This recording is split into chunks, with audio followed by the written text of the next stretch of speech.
درود بر همگی. امروز با تحلیل ارز X Empire در خدمت شما هستیم. با توجه به اطلاعاتی که ما از این پروژه به دست آوردیم، اطلاعاتی که در اختیار عموم هم قرار نداره، X Empire قرار اتفاقات خیلی عجیبی رو در بازار کریپتوکارنسی رقم بزنه. اگه یه سر به وبسایت این پروژه بزنیم چیز خاصی رو نمیتونیم ببینیم، اما تنها نکته‌ای که خیلی عجیبه اینه که X Empire در چند تا از صرافی‌های خیلی مهم مثل کوکوین، گیت و بینگیکس لیست شده. قبلا هم توی صرافی مکسی بود و این نکته خیلی توجه ما رو به خودش جلب کرد.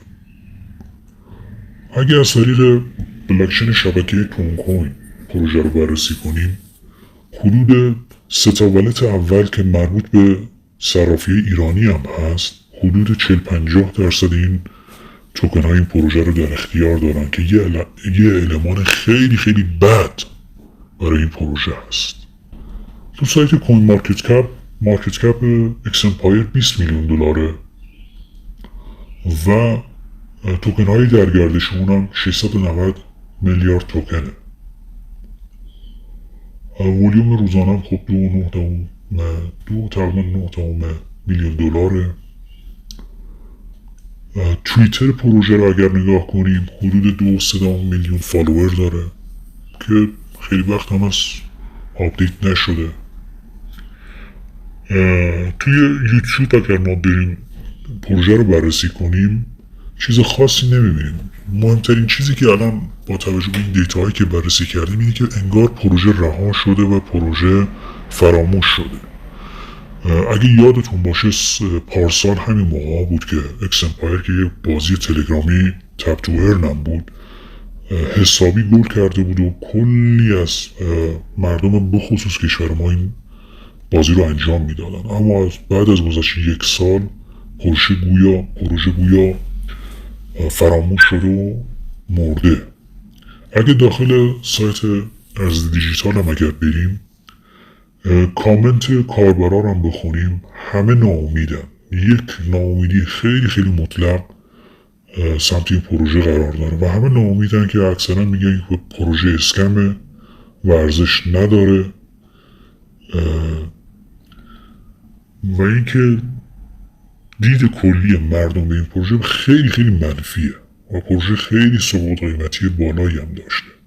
اما اگه روی چارت ایکس امپایر بریم، دقیق ترین چارتی که تحلیل درستی به ما میده صرافی بیتگت هست. صرافی بیتگت تایم فریم ماهیانه اگه بررسی کنیم 2 تا کندل ماهیانه بسیار پرقدرت و حدود 1 سال خورده این ارز همینجور داره میریزه و داره در حال اصلاح قیمته.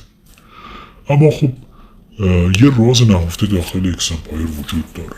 چیزی که مهمه اینه که چارت به صورت تکنیکالی در حال ساختن یک کف حمایتی هستش که هنوزم شکل نگرفته. چارت زیاد تمیزی نیست، یعنی حس خوبی به ما نمیده بابت رشد قیمتی در حال حاضر. اما سوالی که پیش میاد، ایکس امپایر توی خود سایت x.com توییت سابق اگر برید اونجا از هوش مصنوعیش هم سوال کنید میگن که هیچ ارتباطی به ایلان ماسک این ارز نداره و جاهای مختلف هم که بررسی میکنیم همین نکته رو بارها تاکید میکنن که ایکس امپایر هیچ ارتباطی به ایلان ماسک نداره. اما یه سوال خیلی مهم پیش میاد. اگه این ارز هیچ ارتباطی به ایکس امپایر نداره، چطور شخصی مثل ایلان ماسک اجازه میده که از ناممون، از برندمون، از کاراکترمون استفاده کنن و یه بازی تلگرامی رو لانچ کنن، توکنش رو عرضه کنن و از همه مهمتر توی صرافی های تاپ دنیا لیست بشه این ارز؟ یه جای کار لنگ میزنه. دوستانی که سایکل قبلی با ما بودن پروژه ارز داجلون مارس یا همون الون، ما توی الون مارس هم این المان ها رو میدیدیم. جایی که ارز به صورت ارز اولیه لانچ شد، سقوط قیمتی خیلی وحشتناک حدود 6 ماه شبیه به همین ایکس امپایر در حال کفسازی بود. یعنی اگه ما ایلان ماسک هم بیاریم، تایم فریم دیلی بذاریم، توی عرض ایلون هم ما همین رفتار قیمتی رو میبینیم. اینجا جایی بود که ارز اولی اتفاق افتاد، قیمت یه صعود قیمت و یه رنج خیلی خیلی طولانی و اعصاب خورد کن داشت.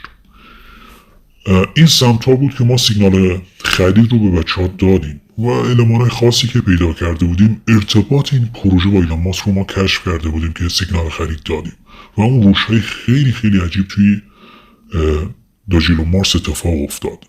اگه این ساختار قیمتی رو ما توجه کنیم، این قسمت چارت، و بیایم با عرض ایکس امپایر مقایسه کنیم، ایکس امپایر هم در حال همون رفتار قیمتی هست. حالا اگه توی هفتگی نگاش کنیم، ایکس امپایر در حال ساختن یک کف قیمتیه و بهتر که بگیم در حال ساختن یک چارت هست که این چارت یه ساختار مرتبی داشته باشه.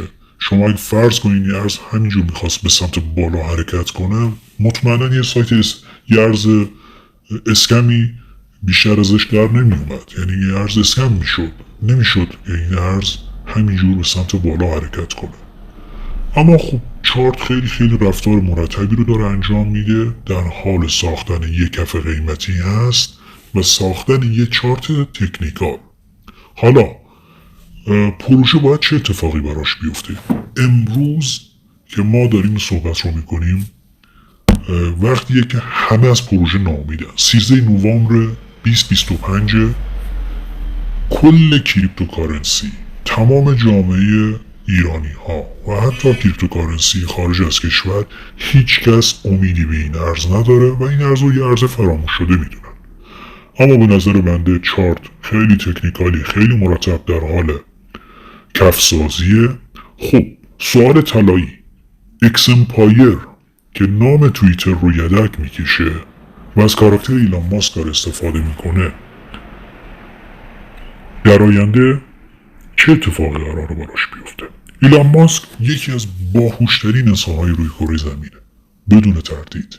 ایلان ماسک نیومده تو این قیمت ها از پروژه حمایت کنه. اگر پروژه مربوط به ایلان ماسک نبود، مطمئن باشید اجازه نمیداد کسی از نام، برند و کاراکتر ایلان ماسک استفاده کنه، یه بازی تلگرامی لانچ کنه و کلی سود از این ارز به دست بیاره. ایلان ماسک وقتی از پروژه رونمایی میکنه، حمایتش رو یعنی پشت پروژه میذاره که این ارز کف قیمتیش رو بسازه، به سقف‌های برق و سقف‌های تاریخیش حمله کنه و اون محدوده ها میاد از پروژه رونمایی میکنه. دقیقاً مثل رفتاری که شرکت فیسبوک در قله های آلت سیزن در حمایت از پروژه متاورسی انجام داد و زاکربرگ در انتهای آلت سیزن اومد از پروژه حمایتش انجام داد، فیسبوک رو به متا تغییر نام داد و باعث اون رشدهای انفجاری توی شبکه‌های متاورسی شد. ارزایی مثل مانا که چند صد برابر شدن. ایلان ماسک هم همین رفتار رو داره انجام میده. امیدوارم پیگیر این ارز باشید. این ارز قرار خیلی اتفاقات عجیبی رو انجام بده.